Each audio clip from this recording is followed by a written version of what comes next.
Hi, in this video, we are going to discuss about humerus. Humerus is the bone of the arm. It has an upper end, a shaft, and a lower end. Let's discuss about the upper end first. The upper end has a head, a greater tuberosity, a lesser tuberosity, an intertubercular sulcus, and a neck. Let's discuss about the head first. The head is smooth and rounded in shape. It is covered with articular hyaline cartilage. It is directed medially, backwards and upwards, and it articulates with the glenoid cavity of the scapula to form the shoulder joint.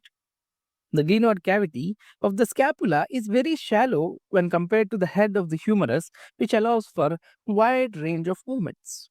Next, let's discuss about the greater tuberosity. The greater tuberosity forms the lateral part of the upper end. It projects beyond the acromion process and is covered by the deltoid muscle. The greater tuberosity receives the insertion of three muscles. The upper part receives the insertion of supraspinatus. The middle part receives the insertion of infraspinatus. And the lower part, it receives the insertion of teres minor muscle. This muscle is the supraspinatus muscle originating from the supraspinous fossa of the scapula and inserted onto the upper part of the greater tuberosity. This muscle is the infraspinatus muscle originating from the infraspinous fossa of the scapula and inserted onto the middle part of the greater tuberosity. And this muscle is the teres minor muscle arising from the lower one-third of the lateral border of scapula and inserted onto the lower part of the greater tuberosity. Next, let's discuss about the lesser tuberosity. This is the lesser tuberosity, which receives the insertion of the subscapularis muscle. This muscle is the subscapularis muscle originating from the subscapular fossa of the scapula and inserted onto the lesser tuberosity. The supraspinatus, infraspinatus, teres minor, and subscapularis, all of them together are called the rotator cuff muscles. In between the greater tuberosity and lesser tuberosity is the intertubercular sulcus. The transverse humeral ligament is attached to both the tubercles here and it prevents the dislodgement of the long head of biceps. The intertubercular sulcus has a medial lip and a lateral lip.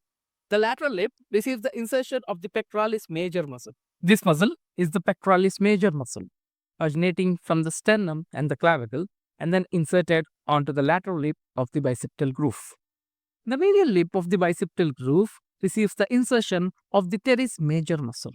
This muscle is the teres major muscle originating from the lower one-third of the lateral border of scapula and inserted onto the medial lip of the bicipital groove. The floor of the intertubercular sulcus, it receives the insertion of the latissimus dorsi muscle. This muscle is the latissimus dorsi muscle coming from the back and then inserted onto the floor of the bicipital groove. This constricted portion behind the head is called the anatomical neck of the humerus. The junction between the upper end and the shaft is called the surgical neck of humerus. Next, let's discuss about the shaft. In the upper part, the shaft is circular in cross-section, whereas in the lower part, it is triangular in shape. It has three borders and three surfaces. Let's discuss about the borders first. The anterior border extends from the lower part of the greater tuberosity and extends till the junction of capitulum and trochlea in the lower part.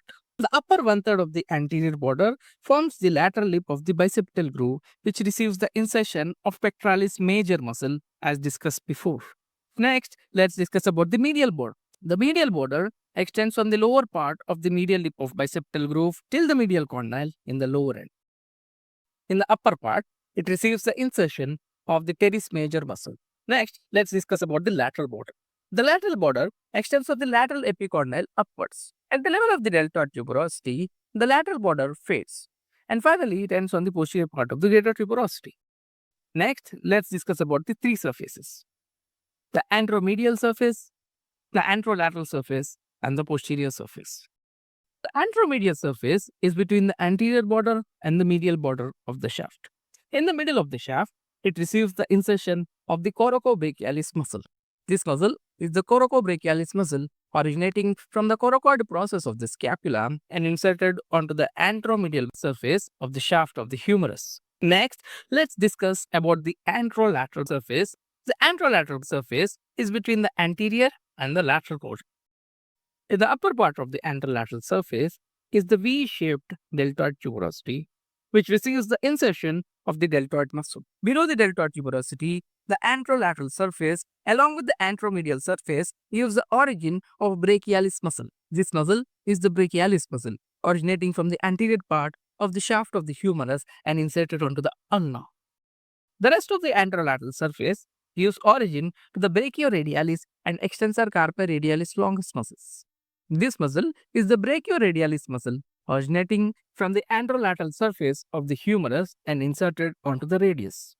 And this muscle is the extensor carpi radialis longus muscle, which originates below the brachioradialis muscle from the anterolateral surface of the humerus, runs along the radial side of the forearm and inserted onto the base of the second metacarpal bone. Next, let's discuss about the posterior surface. The posterior surface is between the medial and the lateral border. In the middle one-third of this surface is the spiral groove, which runs downwards and laterally.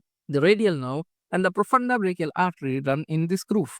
Above the spiral groove is the oblique origin of the lateral head of triceps muscle. Below the spiral groove, the rest of the posterior surface gives origin to the medial head of triceps muscle. Above the lateral head, the axillary nerve and the posterior circumflex humeral artery run across the posterior surface. Next, let's discuss about the lower end. The lower end has articular and non-articular parts.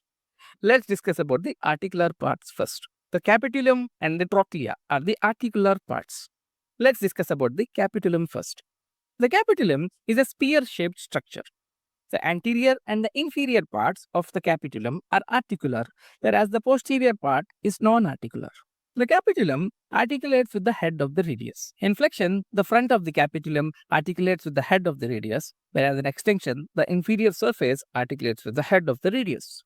Next, let's discuss about the trochlea. The trochlea is an asymmetrical pulley. It articulates with the trochlear notch of ulna. It has an anterior surface, an inferior surface, and a posterior surface, all of which are articular, and they articulate with the trochlear notch of ulna. When the elbow is flexed, the anterior surface of the trochlea articulates with the trochlear notch of ulna, whereas in extension, the posterior and inferior surface articulate with the trochlear notch of ulna. Next, let's discuss about the non-articular parts. The non-articular parts in the lower end are the radial fossa, the coronoid fossa, the olecranon fossa, the medial epicondyle, and the lateral epicondyle. The radial fossa is the part which is above the capitulum. The radial fossa accommodates the margin of the head of the radius in full flexion. The coronoid fossa is the fossa above the trochlea, and it is occupied by the anterior margin of the coronoid process in flexion of elbow. Next, let's discuss about the olecranon fossa. The olecranon fossa lodges the apex of the olecranon process of ulna in extension of elbow. The medial epicondyle forms a blunt palpable projection which is directed medially and slightly backwards. The tip of the medial epicondyle gives attachment to the ulnar collateral ligament. The anteroinferior surface of the medial epicondyle gives the origin of the superficial group of flexors of forearm. The posterior surface of the medial epicondyle has a groove for the ulnar nerve. Here, the ulnar nerve can be rolled against the bone, producing a characteristic tingling sensation. Next, let's discuss about the lateral epicondyle. Lateral epicondyle is a less prominent projection than medial epicondyle, and it is directed laterally and slightly forward. The tip of the lateral epicondyle is attachment to the radial collateral ligament. On the anterolateral surface, it provides the common origin to the superficial group of extensor muscles of the forearm. Posterior surface of the lateral epicondyle gives origin to the anconeus muscle.